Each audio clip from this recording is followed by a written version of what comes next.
يا طيبة يا طيبة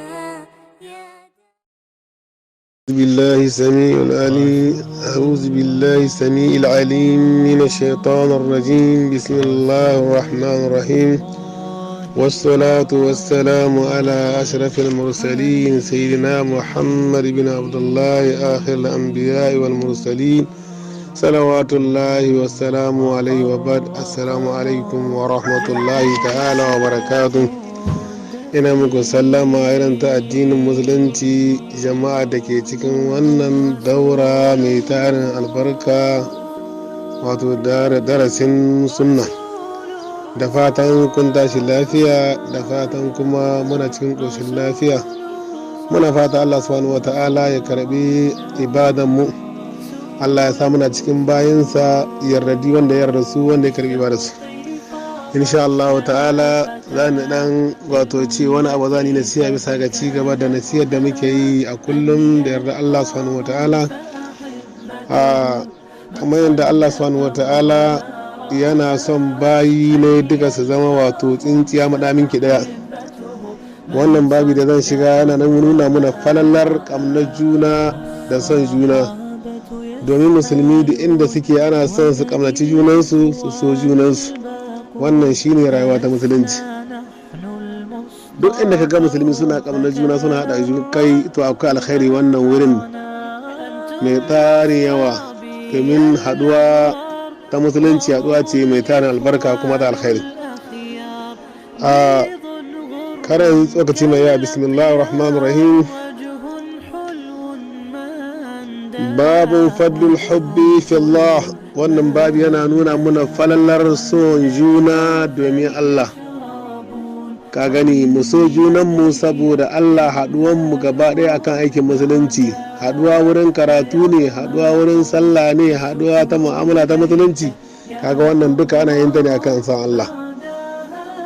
Don haka hadisi daga Abu Huraira, Allah shi ƙara yarda da shi, an annabi sallallahu alaihi wasallam qala: سبعة يذلهم الله في ظله يوم لا ظل إلا ظله. yace mutum bakwai Allah zai sanya su a cikin unarsa ranar da babu wata una sai unar Allah. Me ya kawo haka? Domin ƙaunar junansu saboda Allah.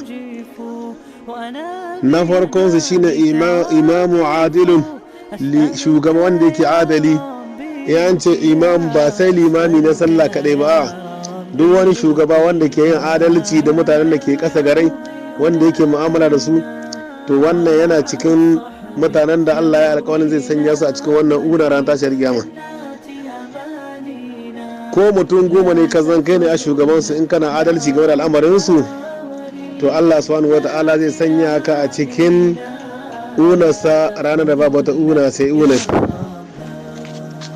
Na biyu shine wa shabun nisha fi ibadatillah, da sarmayin da yake nishadi a cikin ibadar Allah, wanda zuciyarsa ta karfafa akan addinin Allah, yana kulawa da ibada da sallah akan lokaci da kula da duk aiki na musulunci.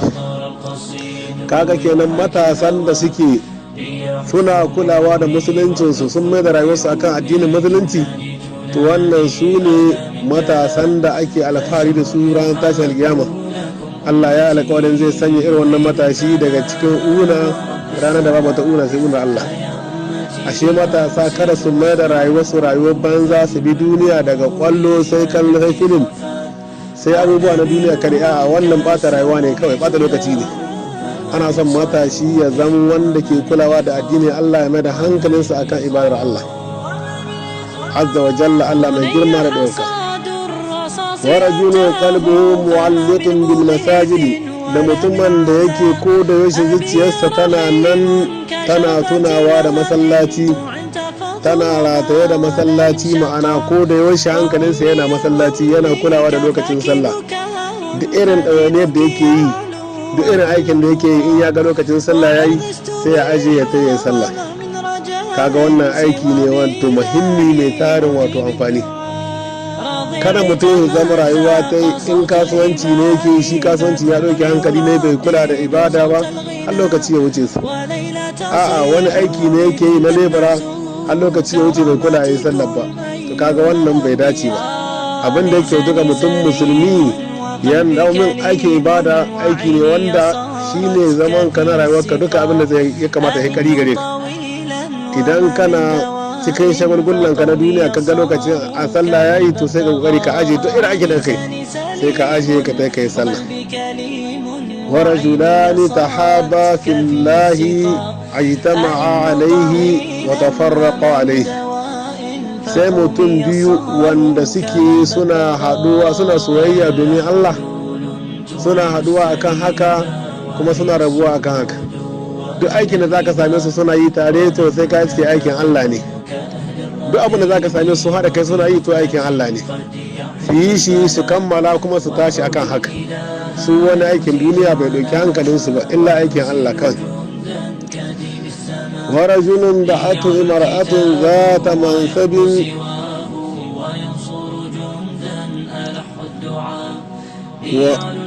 wa jimalin. sai mutumin da wato wata mata mai kyawu mai daraja za ta buƙace shi sai ce mata inni akhafullah, ni ina tsoron Allah ba za ni iya aikata wannan mummunan aiki ba, ina jin tsoron Allah kar Allah ya kama ni. to kaga in ba imani me yake haka.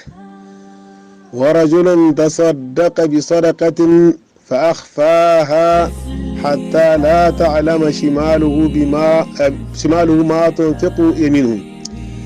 da mutumin da zai ba da wata sadaka ko wata kyauta ya ɓoye ta ba tare da ya bayyana ma idanun mutane sun gani ba. shi ne sai aka yi misali aka ce ya bada da hannun dama ba tare da hannun hagu ya gani ba. abin nuhi kenan ya bada sadakan na asirce a ɓoye ba tare da ya yi riya ko ya zo ya gwada mutane shi mai yin sadaka ne ba. ko da yake yin sadaka a hili ma yana zaburar da wasu su masu yi, amma ba a son riya da shigo daga cikin haka. wa rajulun zakara Allahu khaliyan fa fadat aynahu. da mutumin da ko da yaushe da ya tuna da Allah, ya tuna da azabar Allah, ya tuna hukuncin da Allah za shi gobe kiyama sai yana nan su zub da hawaye saboda mai jin tsoron haɗuwarsa da Allah. bai sayar yadda zai kasance a gobe kiyama ta yi. kaga irin wannan rayuwa ce rayuwa mai tarin albarka, rayuwa da ke kula da musulunci. rawahu Buhari wa Muslim. to Allah su sanya mu abin da muka gayya albarka, Allah shi ba mu kuma ikon aiki da abin da muka faɗa. subhanakallahumma wa bihamdika ashhadu an la ilaha illa anta astaghfiruka